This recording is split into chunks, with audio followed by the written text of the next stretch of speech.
far-right militia group, the Oath Keepers, are going through a rebranding process and trying to diversify their membership by targeting America's youth.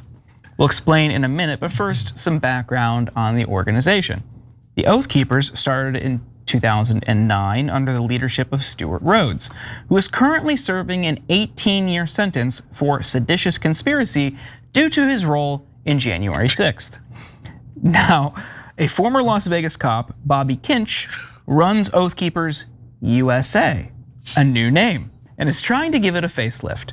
But who is Bobby Kinch? In Vegas, Kinch became notorious for a series of inflammatory posts on Facebook, including one in which he posted, "Let's just get this over. Race war, civil revolution, bring it. I'm about as fed up as a man, American, Christian, white, heterosexual can get." In another post citing the decayed morale fabric of the country, Kinch wrote, "I want to call it game on. I think we need a cleansing." The posts were reportedly written in late 2013, but made public in early 2015 by the Las Vegas Sun. In comments to the Sun, Kinch insisted, "I didn't call for a race war," adding that it flies in the face of common sense to interpret his comments that way. He added, "Of anyone who saw racism in his posts, that's pretty blank." When these posts were uncovered by the Las Vegas Sun, he was placed on leave and ultimately retired and moved to Utah. There, he connected with and joined the Oath Keepers. He swiftly moved up the ranks and ultimately replaced Rhodes after he was charged. Now, Kinch is trying to expand the militia's influence and reach. A line graph included in the strategy document reveals both state and national membership goals, with the state chapter seeking to have 1,000 members by 2025, part of 100,000 hoped for members nationally. The growth goals were exponential, projecting 5,000 state members and 500,000 national members by 2027. The group's present membership numbers are not clear. Now, Rolling Stone also reviewed leaked strategy documents for the Oath Keepers' recruitment efforts. Under areas of development, the strategy document underscores a push to ally the Oath Keepers with law enforcement officers, or LEOs, and right-wing politicos. It reads, "Need to continue to expand our LEO relationships and mutual support, and need to expand our relationships with political leaders at all levels, local, county, and state." The goals also include recruiting of younger persons, and some of the targets are young indeed. The document highlights a need for community outreach programs, Boy Scouts, public training, events, youth involvement. The line chart reveals a strategic goal for the coming years, shorthanded as established youth programs. I mean, we kind of laugh. This is a group that had been thoroughly dismantled, but it does seem like someone is hell-bent on building it back up. I mean, Michael, you're a father. Are you worried about militias coming to Boy Scouts meetings? Yeah, I mean, it's crazy because I read a history of the Ku Klux Klan years ago, and it was all like this. I mean, it was basically, we've got our youth outreach is really important. We don't know how many members there are. All of the same stuff being repeated again. I like that they're rebranding as if there was any question what country they were based in. That was not what people wondered about the Oath Keepers, but let's add USA onto it because who doesn't like it like that? Yeah, I mean, this is scary stuff, and a lot of Donald Trump, the people that tell you that Donald Trump isn't a racist, if you want to accept that, you can accept it, but he surrounds himself with so many of them, and he enables so many of them in a societal way. He could be the most racist figure in modern American history because of enabling and allowing this to happen without being checked, and just the notion that he wants to pardon January 6th offenders and insurrectionists and all that. It could lead one to think that he's part of that as well. I don't know that I don't know that he's going to do that. It's been bandied, but I don't know. But again, this is what welcome back to what we left 4 years ago, and it's too bad. Well, when I heard Jordan say diversity, I was thinking of a different kind of diversity because maybe these guys haven't gotten the memo, but Donald Trump legitimately has a bit of a rainbow coalition on their hands. If these guys want to truly diversify, they could go down to Miami, get some Haitians on board, get some Mexicans in Texas.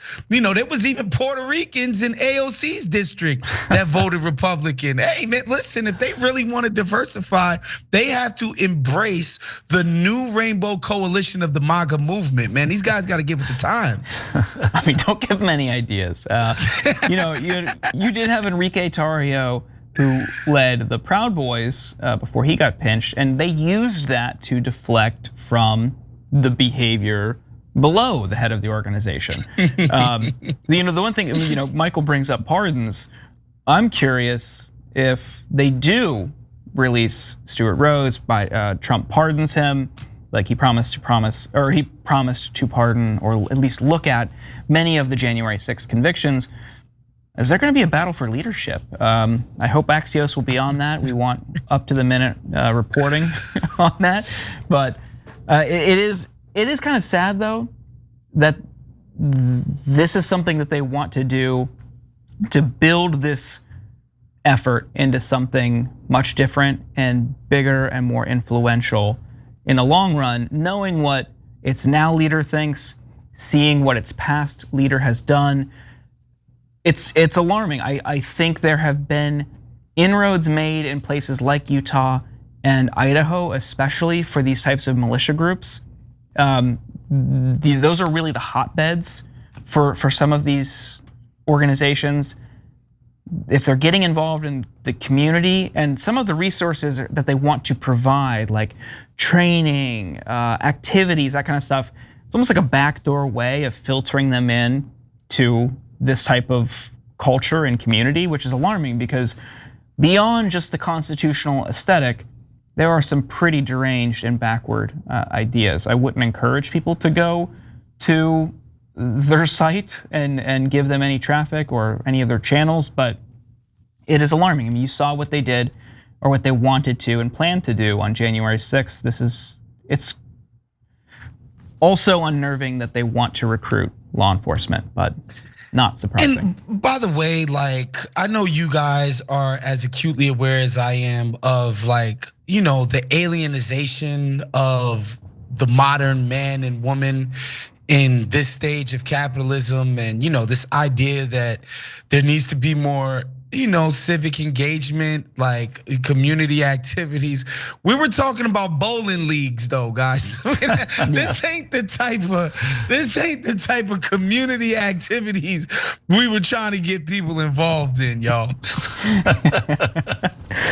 Nice Putnam callback there. But yeah, I think you see the alienization and how the military has tried to exploit that for recruiting purposes. Oh, hell yeah. Through how they targeted gamers through streaming and having e-girls on their streams and on their esports teams, to that weird cryptic ad from a couple of years ago from the PSYOP division or I can't remember what branch it was, but it was a guy who looked miserable walking alone in a street while it rained, surrounded by screens and advertisements depicting what a young 20, late teen, early 20 single guy with no real outlook on life.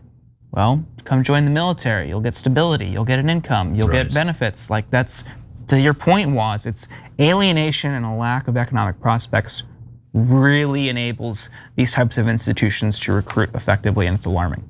Thanks for watching the Young Turks. Really appreciate it. Another way to show support is through YouTube memberships.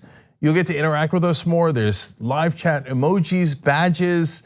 You've got emojis of me, Anna, John, JR. So those are super fun. But you also get playback of our exclusive member-only shows and specials right after they air. So all of that, all you gotta do is click that join button right underneath the video. Thank you.